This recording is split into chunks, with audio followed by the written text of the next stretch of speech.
Alright, g'day, hi and welcome. Okay, I'm mosquitoed and soaked. Got to turn my windshield wipers all the way off. Ugh. I gotta get my chainsaw so I can cut that. That needs to be cutted. Look, I got a bat house. Cool. It smells like gas in here for some reason. I'm actually starting to get low on that gas. There's quite a few Phillips I did. For the whippersnipper, I must have done 20 Phillips on 10 bucks of gas. Well, maybe not go so fast that I end up in the house there. I don't think she'll like that.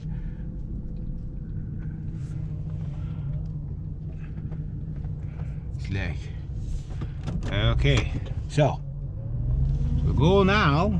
I was going to do the other property, but I think I'm going to say that. Hell, it was so wet. I did cut this grass, believe it or not. It's not too bad. It was a little clumpy. I'm not going to lie to you. It was a little clumpy. But she doesn't care. She's like, well, you know, short and ugly is better than long and ugly. So, so okay, I'll cut it. And I try to, we'll see how good I did of repairing a hole in the road here with very, very, very little. I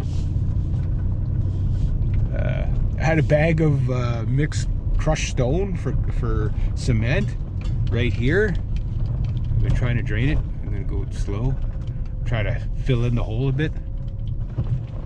It didn't do much, but better than hobbling. This one's the bad one right here. Like we need like a dump truck load of gravel and then spread it or whatever like it did last time. Problem is her neighbors don't help her with this, you know, like they should. You know, they all use the road, you know, and it's a, you know, I don't know why they don't do that. But, oh, especially that bump.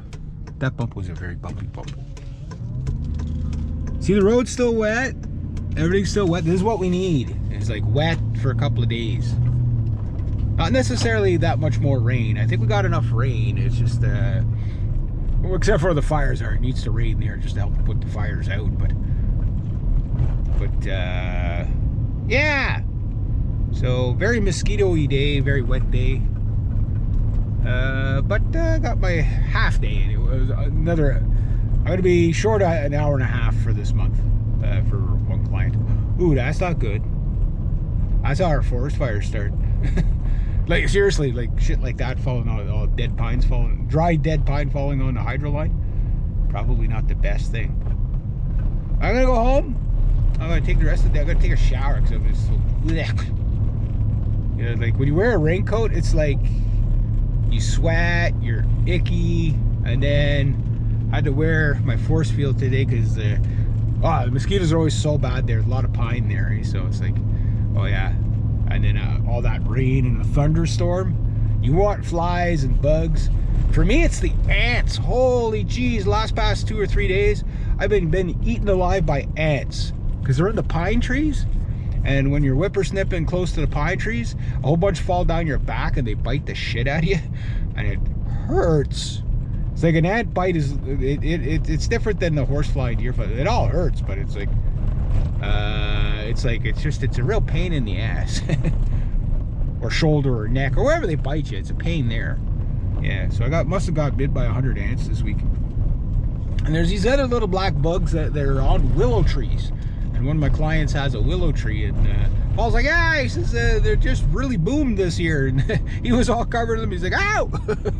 You know, they ran me over with a riding mower because he got bit. You know, he's distracted by getting bit by these little freaking bugs. Get chewed alive, dying of the heat, dying of the dust, get chewed alive. Ah, man, I suffer, I tell you. It lets you know you're alive, but man, is it ever. Oh, washboard. Washboard. It's not too bad. Just it's little.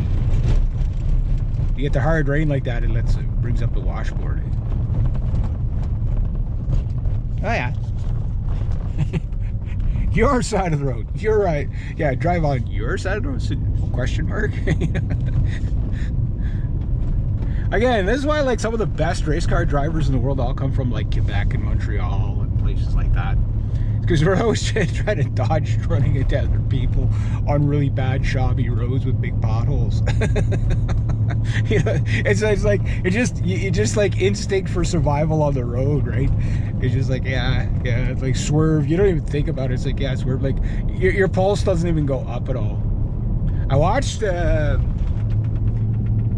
Wow, that's a lot of bags of topsoil there. I watched a video. It was a guy driving along. He had a dash cam and a dash cam on him and a dash cam out the window. And he hit a deer and he starts screaming like a lady. It was... I cleaned that.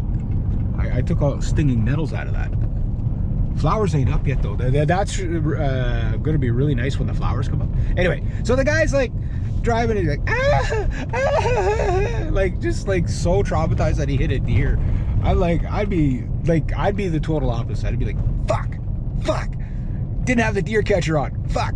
Then I'd be like, well, let's go back. No use wasting it. Might as well cook it for supper. I've seen people do that. Like it's like, well, you know, I can get it into the, but technically by law, you're not supposed to touch it. It's once you hit it, it's Department of Highways. That's considered illegal meat. You know, like it's illegal. That's considered poaching. If you hit an animal, even accidentally, and you take it home to eat it, in Quebec, it is considered poaching. Because people use that excuse, right? So it's like some asshole ruined it for everybody. You know? Yeah, that pothole there. That one's an axle killer right there. Was it 2-3 years ago? Wow, it was probably more like 10 years ago now.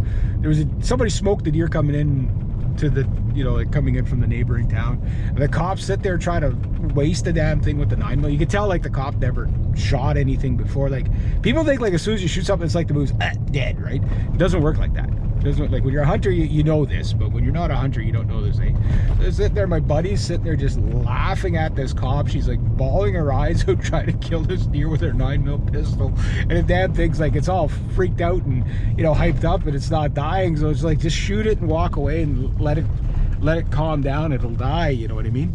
You know, yeah, it's gruesome, but like, I mean, the more you know, the more bangs it hears, the more it's going to stay alive. You know, it's like it's not ha funny, but it's just like bizarro world funny. And I remember him telling me about that. He was just like, just walk away from it, let it calm down, and it'll die. You know what I mean? And she was bawling her eyes out shooting this poor deer. She probably quit her job that day. It's like, I had to murder a deer.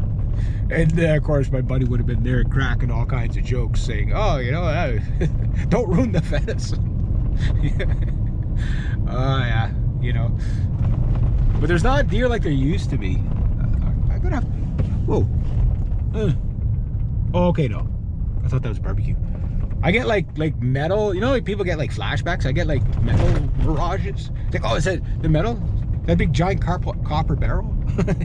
I wish we still have metal in the back of this thing. I do. I forgot to take it out. I told myself last night I'm taking that metal out. Guess what I didn't do last night? I didn't take the metal out. But it was raining too. So I got my new bat house. Dad should be pretty happy with that. I'd have to get a little watering thing there. They say when you have a bat house, it has to be up high enough, 10 or 15 feet high is ideal. And the bats have to be able to swoop to a water source about 20 feet or so away. And if you get the ratio wrong, the bats won't go to it. If you get the ratio right, the bats will go to it, and then you get bats. Now, the good thing about bats is they eat all these damn mosquitoes. You know, they can get revenge for you. It's like, Mr. Bat, go kill them all. They bit me all day.